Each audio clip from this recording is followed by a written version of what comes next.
Good. How lovely.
Whoever that is.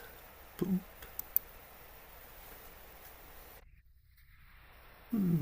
Get her.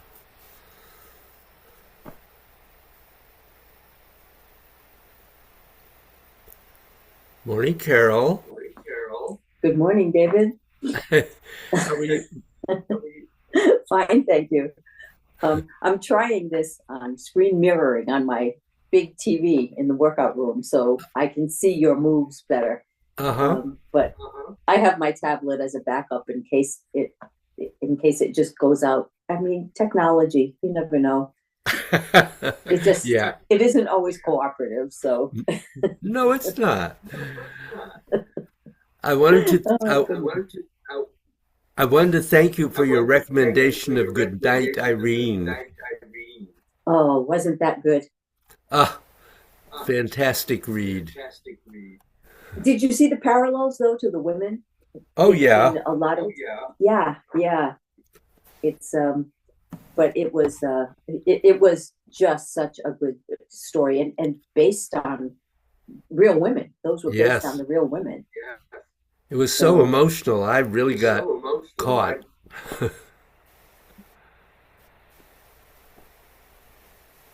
yeah, yeah. It just you know what I'm going to do, David? I think I'm going to just take this out because it's your voice is coming in and out, and I'm not sure if it's my TV or if it's my tablet. But Yeah, you're okay, getting an echo. because I have my I'm not muted, so let me see if I do this, and that helps. If I just go to my tablet, is that better? Well, let's see. Okay. Yep. Yeah. Okay. Yeah. I think it's too much. It's too much with the screen mirroring. Okay. I'm not going to be moving a lot today in this particular class anyway, so Okay. another week. Yeah. Well, I've got it on my tablet and I can see pretty well. So Good, good. okay, good.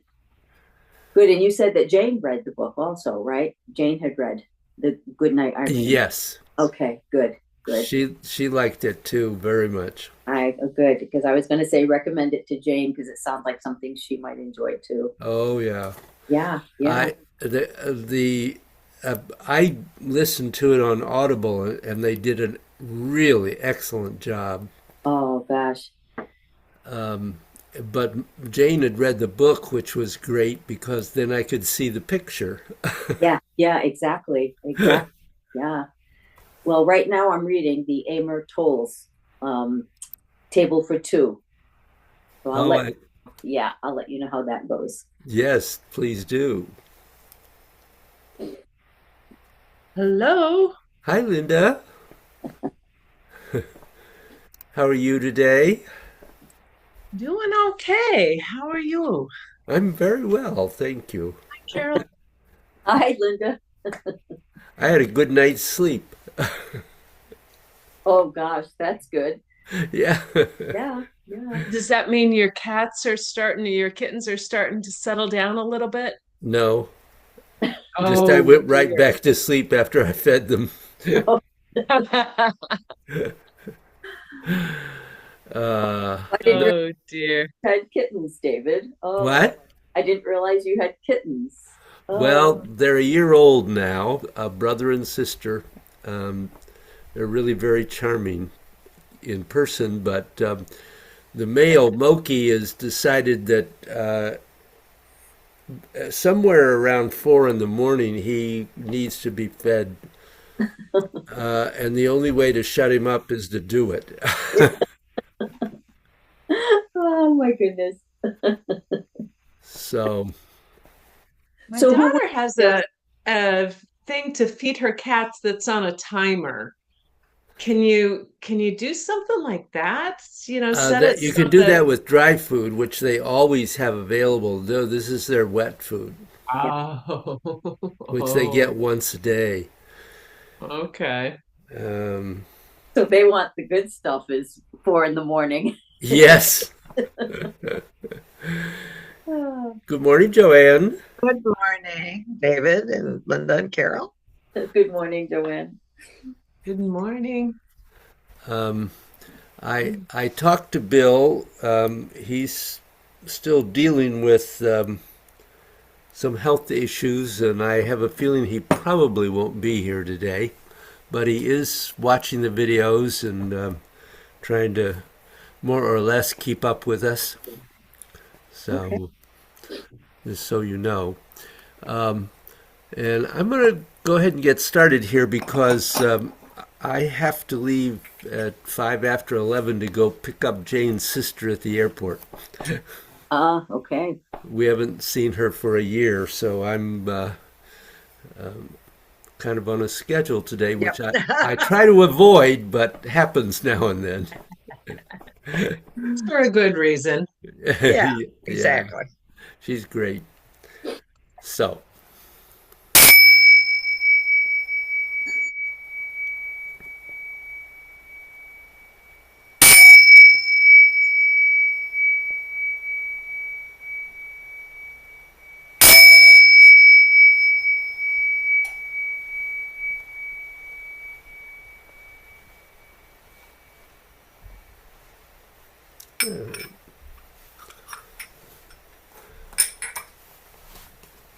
so any questions, reports, breakthroughs? Any thoughts at all to begin? Just Okay.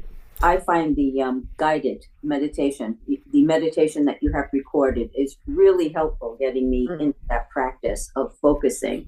I was trying to do it on my own, and the monkey mind was just taking over. So the recordings are very helpful. Thank you. Oh, that's good. Um, Eventually, of course, we do much less guided meditation, but as Linda will tell you, that comes and goes. Mhm. Yes. So, what I'd like you to do, I'm not going to add anything to Heaven and Earth today, so I'd like you to start by simply doing a flow of Heaven and Earth, and then just try to be aware of if there are any places as you do it that somehow seem to be How seem to be. giving you problems or you have questions You have about. questions about. Okay. Okay. David, I'm just going to mute myself because I'm Yep, getting a lot of feedback. right. Mm, not a bad idea.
Close and sit when you're done.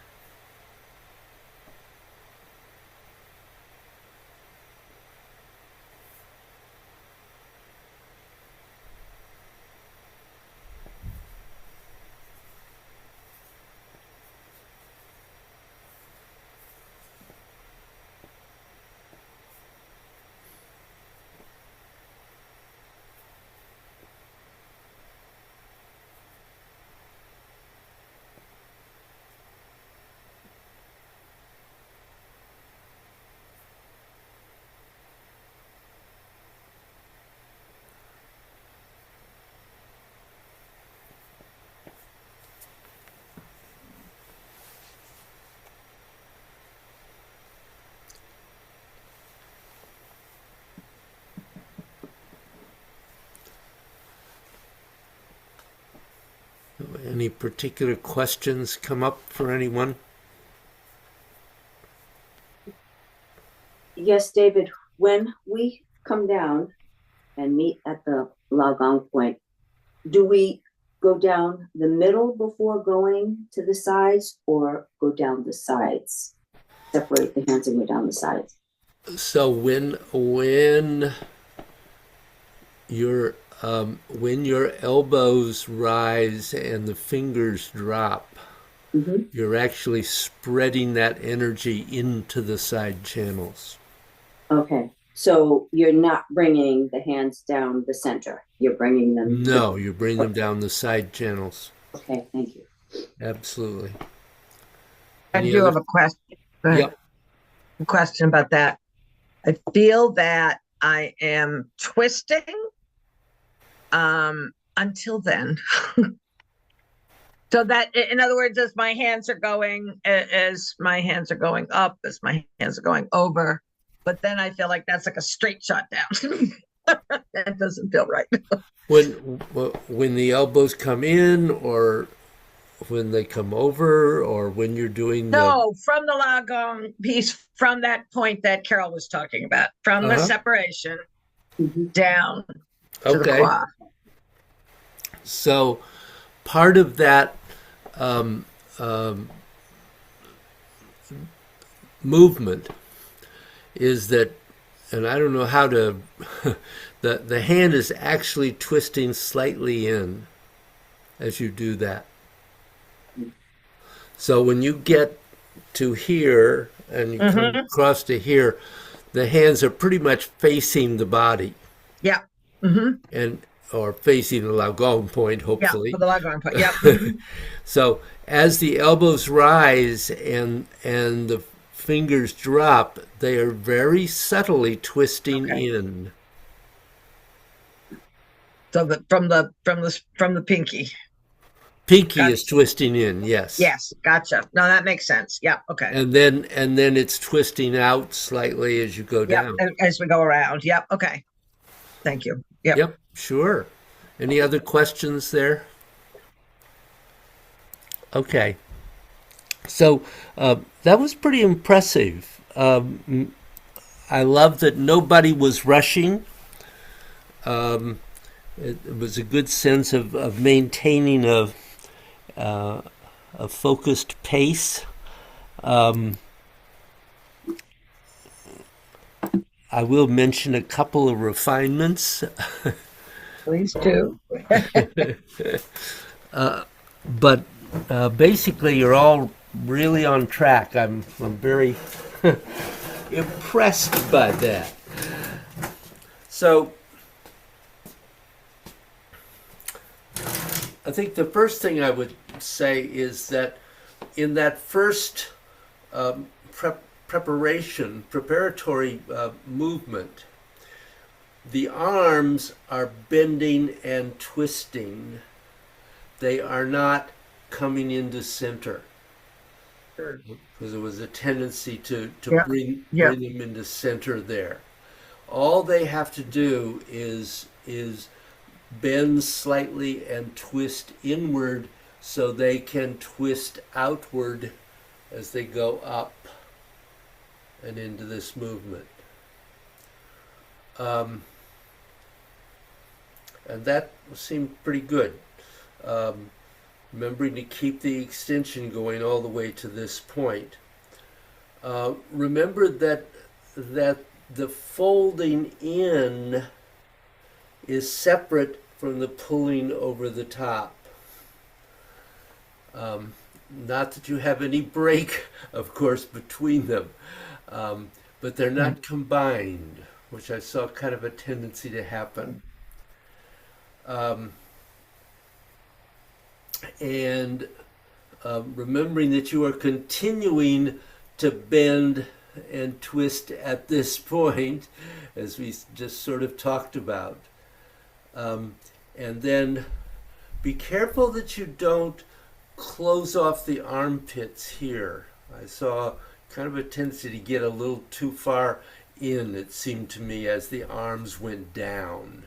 So just be sure you're maintaining that little bit of space in there. Now this next movement, the beginning of 6, what you are doing is beginning to draw the energy up the outside of the legs. So again, the hands don't come in and come up in front of the body to start that movement. You're really making a small gathering motion and bringing the energy up the legs and then going into that circle.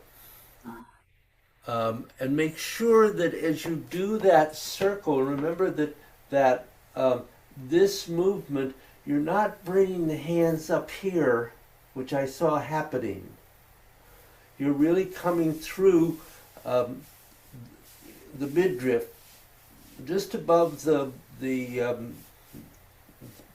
pelvic bone and below the ribs, where the ribs start. Okay. So that the circle is here. I saw what seemed to be kind of a tendency to make the circle this way. And the circle is vertical, not horizontal. Okay? And this is another place where you have to be careful you don't close off the armpits. So when the arms come out, you have to make sure that while you are coming to this point, that you don't come in too soon so that you close off the armpits. Let the armpits be open all the way through. Okay? So that's just a few thoughts. David, could you just demonstrate one more time 6? Because I think I was gathering that energy with the fist in the front, not the sides of my legs. Yeah. So let me come a little closer so that you can see this. So you've gone down the sides here. This movement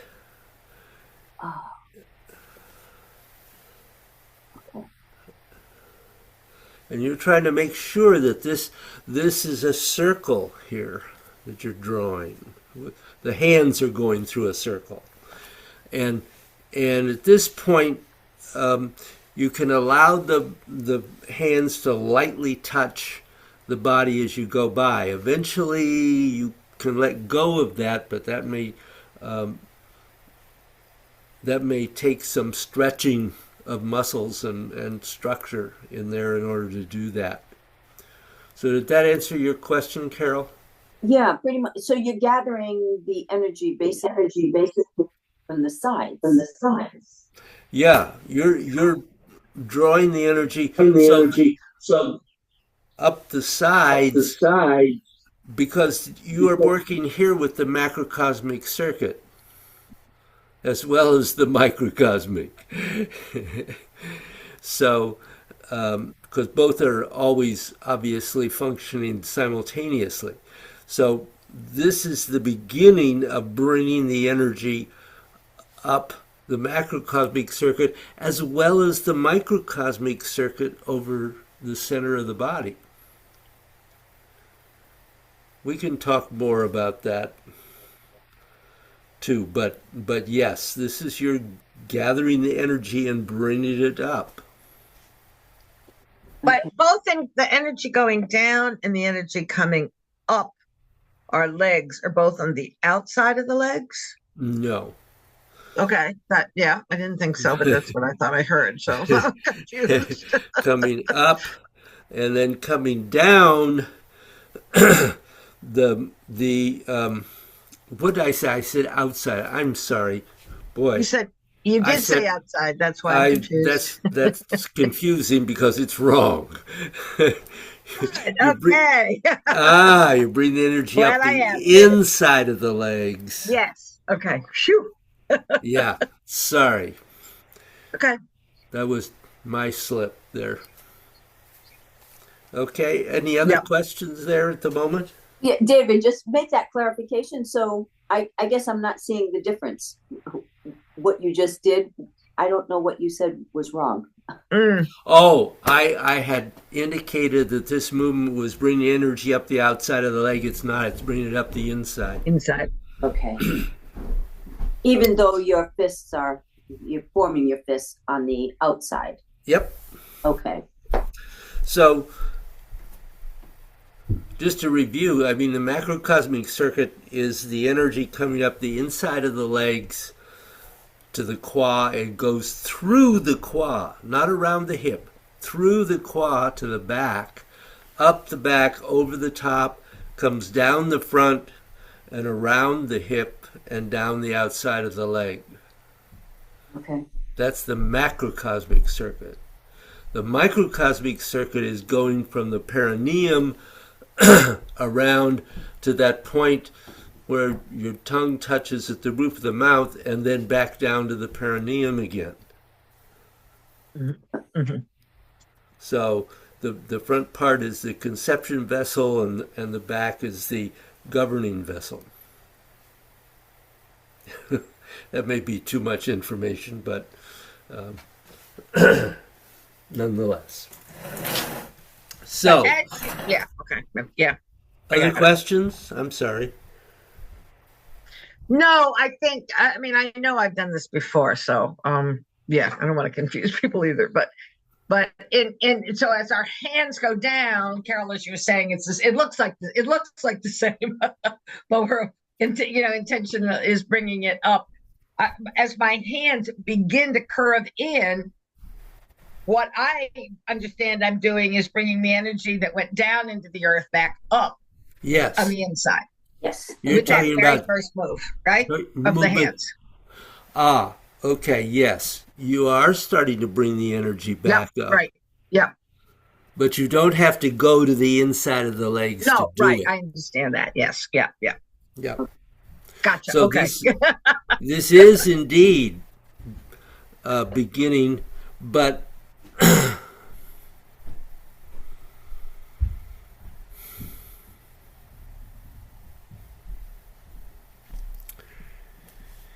it is beginning, but then of course it continues on up.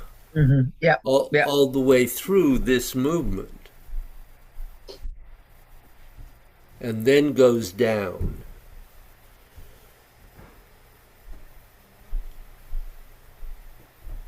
Yeah. And then comes, And then it comes up again. Back up. Yeah. And goes down. Yep. Okay. Other questions? Okay.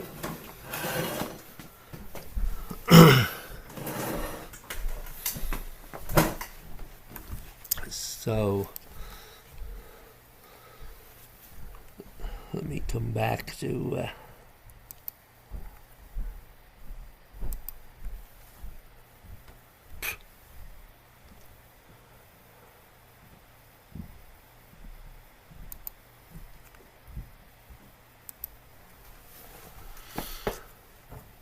So,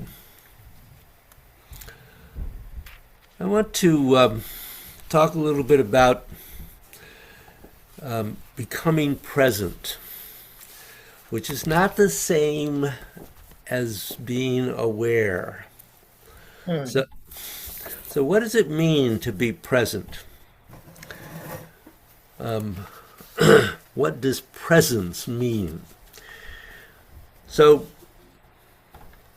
presence has become a bit of a buzzword, just like mindfulness. But to really understand presence, you have to look at it in both an ordinary and an extraordinary way. Now, one of the things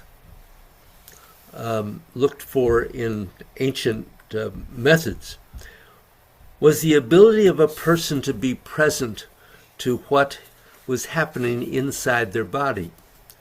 And most people don't know what's happening inside their body. But there's also just the fact that you're present to your body, which you live in. So is your body healthy? Is it sick? Does it feel vibrant? Do you feel alive? Now, in Taoism, all the initial practices, starting from the very basic level, train people to be present to their body. If you can't be present to what your body's current state is, how would you know if you're getting better or getting worse? So people have emotions, but most people are not really present to their emotions.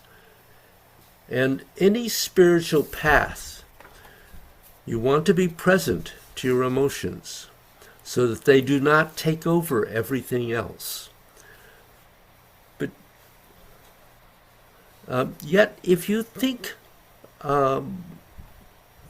one emotion is cool, then even if it's a miserable emotion, you're not present to it. You don't notice it actually happening. You don't even recognize what it's miserable, what the miserable emotion is. You're just not present to it. And so in almost every major spiritual tradition, either through their trainings or morality trainings in meditation, they try to make you aware of your emotions. If everybody had very peaceful, very kind, very alive emotions, you wouldn't get people setting off bombs in the middle of streets. They would be more aware of their emotions. And then we have some people in this world who are actually very open to the unseen. We use this word psychic because it's the only word we have. And that doesn't just mean that you know what's going to happen tomorrow, or you can move an object across the room with your mind.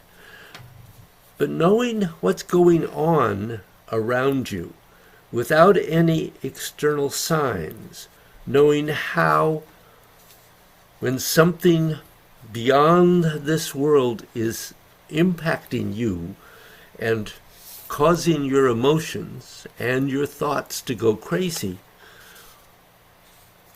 what is that? If you're not present to that thing, then you get acted upon, but you have little freedom in the whole procedure. You have some freedom. You can go along with it or not. But if you don't actually realize you're being affected, what can you do? So if you start looking at meditation practices, there are very specific practices to make you physically present, emotionally present, mentally present, psychically present. And if you climb up the ladder and penetrate more deeply how to be present to what the force of karma is.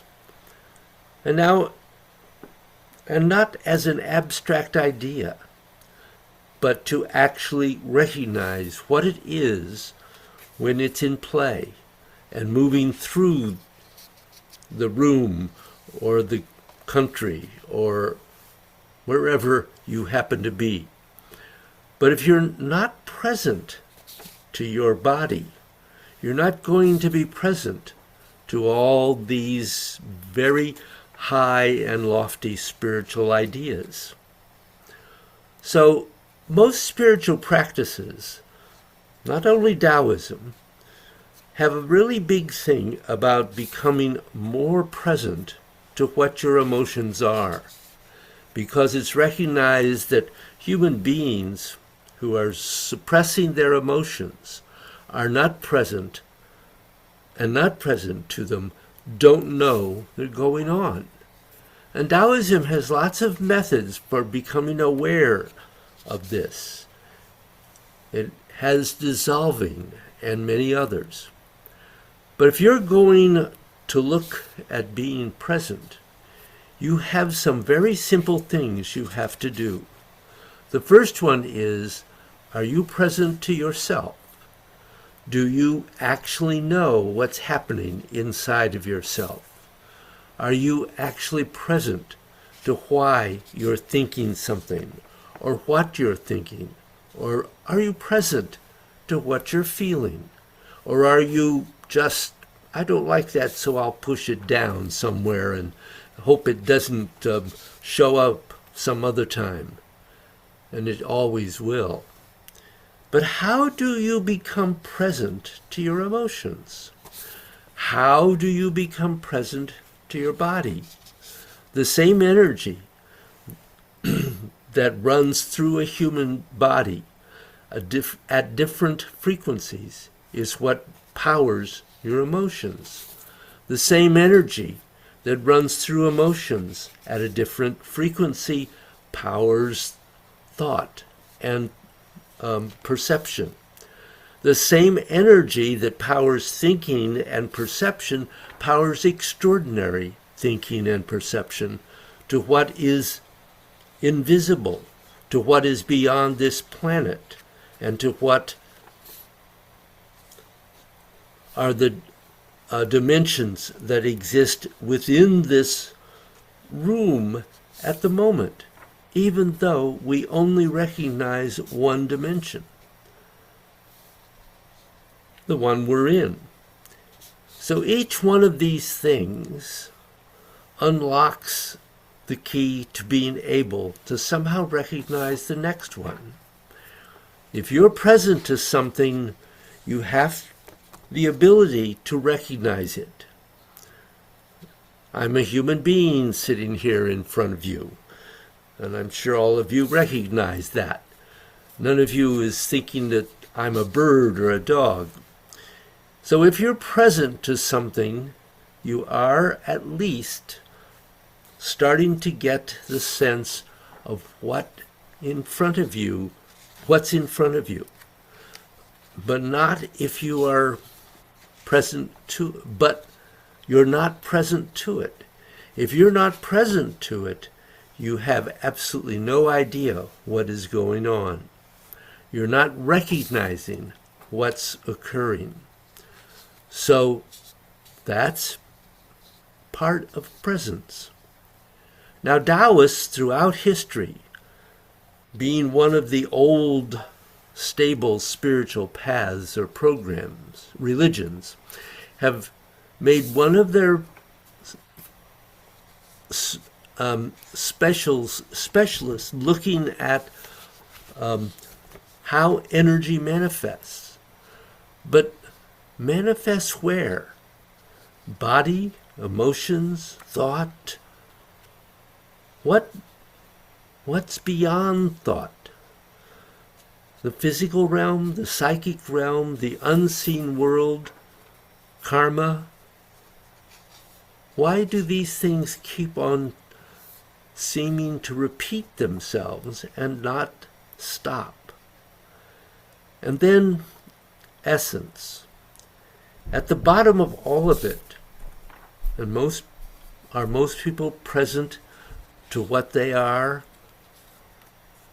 that is beyond any experience they have ever had. It's not your history. It's not your thoughts. It's not what you believe. It's not what somebody else thought. It's not what somebody else believes.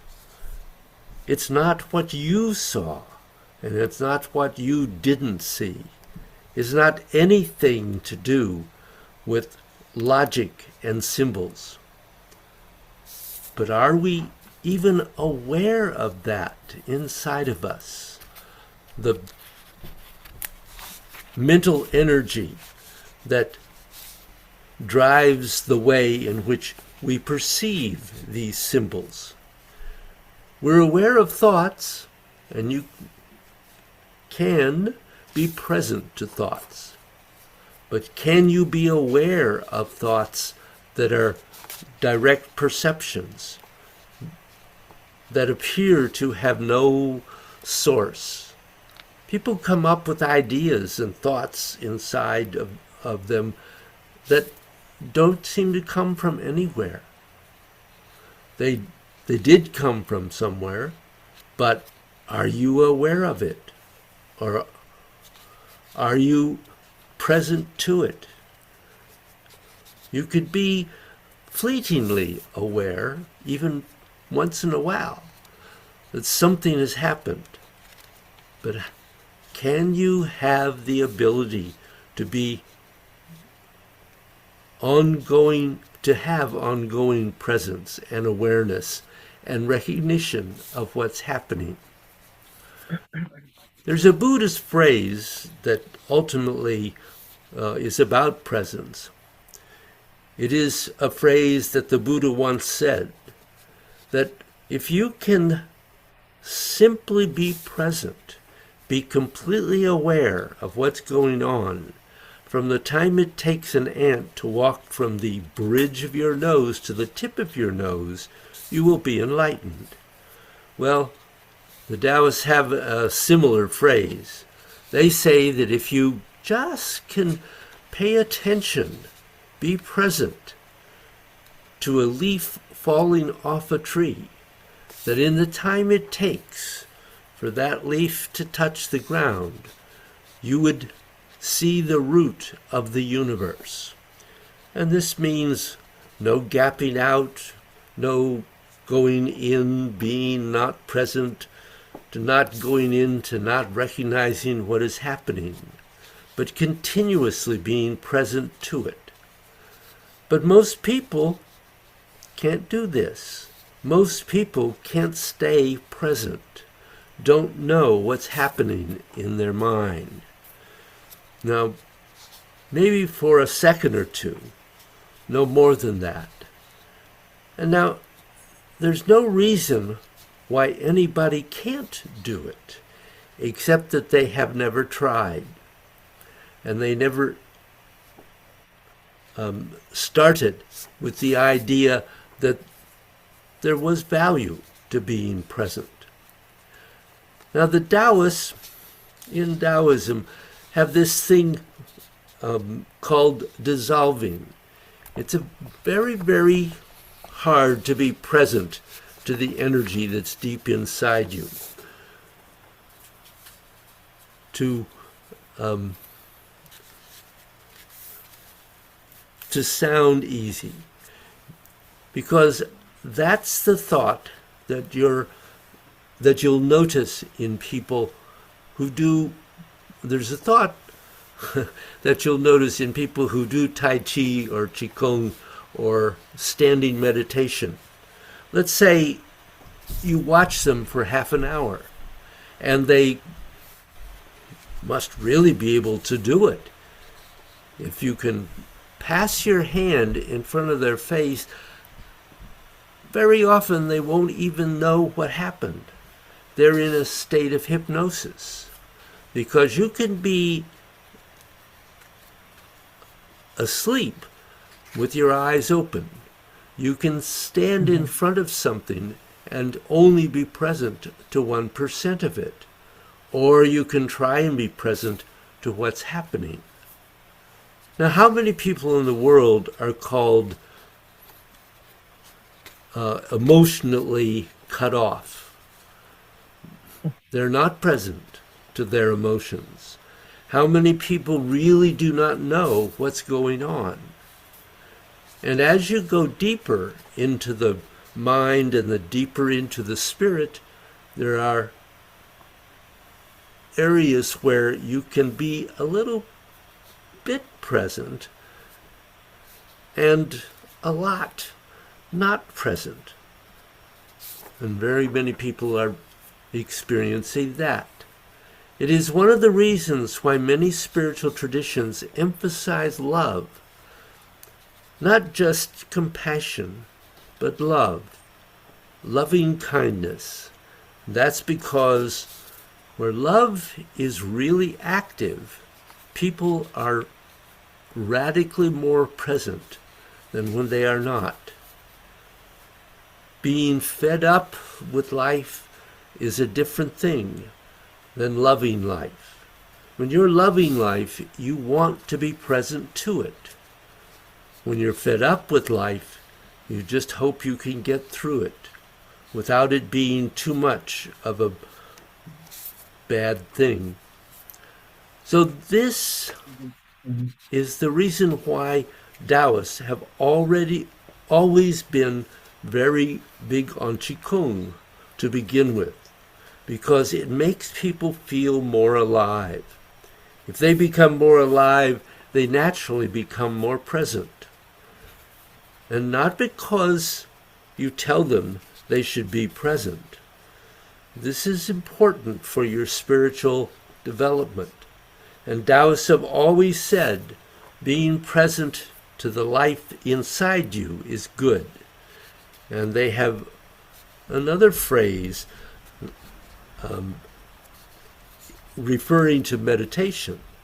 They just stop you at the point where you become unpresent, and they say one thing: are you moving towards life or death? What direction are you going toward while you're walking around? They didn't care about any grand universe or God. They just said, let's start with some very simple things. Are you engaging with the chi of life? Or are you just engaging with throwing thoughts around and hoping that somehow they're going to come together in some pattern that's terribly convenient? Now, we're living in a world where so many people are living in their heads. They don't engage with life. So this whole thing of becoming present before you even get to anything that can be considered spiritual, this is a good thing. When you sit and meditate, you can do this dissolving technique, and you can take whatever traumas you have, anything that's blocked, and you can release it so it's open. And Taoists have always held this opinion, that becoming present to life is a very fine thing to pursue. The mind is a wonderful thing, but a mind can be alive or dead. So you do something. So look at having sex. You get a bit of release. Taoists don't have any problem with people doing that, or for no other reason than you are moving around and feeling better between two people, doing something where each of their life forces can increase the sense of life. It's just a matter of being present. The Taoists have a fundamental thing with meditation. They don't think anything that's in the human mind is fixed. There is no trauma that cannot be released. There is no horrible thing that happened that can't be got rid of. Nothing. There is nothing that locks you into the way you are inside yourself, except if for some reason you can't be present to it and let it go. If you aren't present to it, people will hold on to almost anything inside themselves virtually forever. So when you're present, do you want to be present to things in your external environment? You know, people walk in front of cars and get run over. That happens all the time. They just were not present. So do you want to be present to this life there is?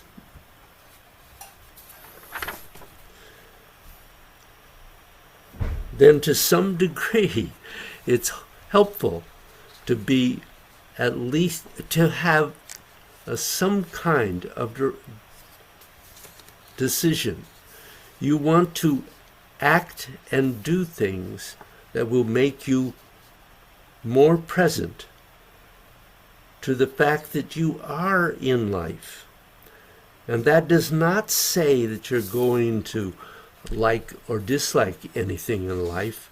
Just be present to your likes and your dislikes. And as a matter of fact, if something is a genuine method of meditation, it can release you from virtually anything you dislike or that you have. But you have to be present to it in order to even consider, is it worth the trouble? Now, if you're present to what's happening, then you see what anyone does or doesn't do. But if you don't have the sense, the Taoists think there's always two choices. You're moving towards life or you're moving towards death. And the mind can be a very dead thing. Oh, it might be great. It's just that you know you're doing something or not. Doing something, always being present to death. That's this too is present.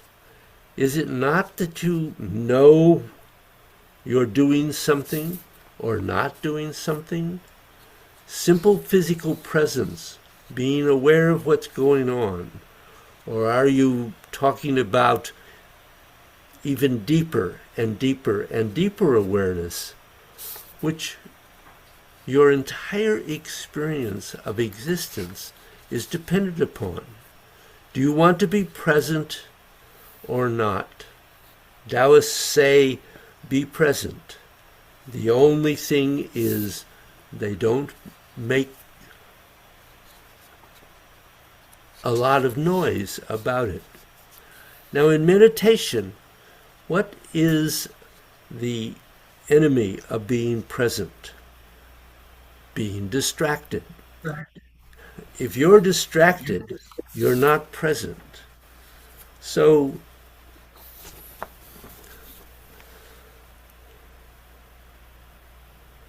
unfortunately, I don't have time to go into any more. I've got to leave, so Gotta go. I'm sorry Somehow to. we lost Carol in that last few minutes. Yes, well, she had to. I knew she had to go to Oh, she had to go. something. Okay. So We I can will. read the rest. I will send the notes and the video. Thank you very much. Bye. Thank you. Safe trip to the airport. Thanks.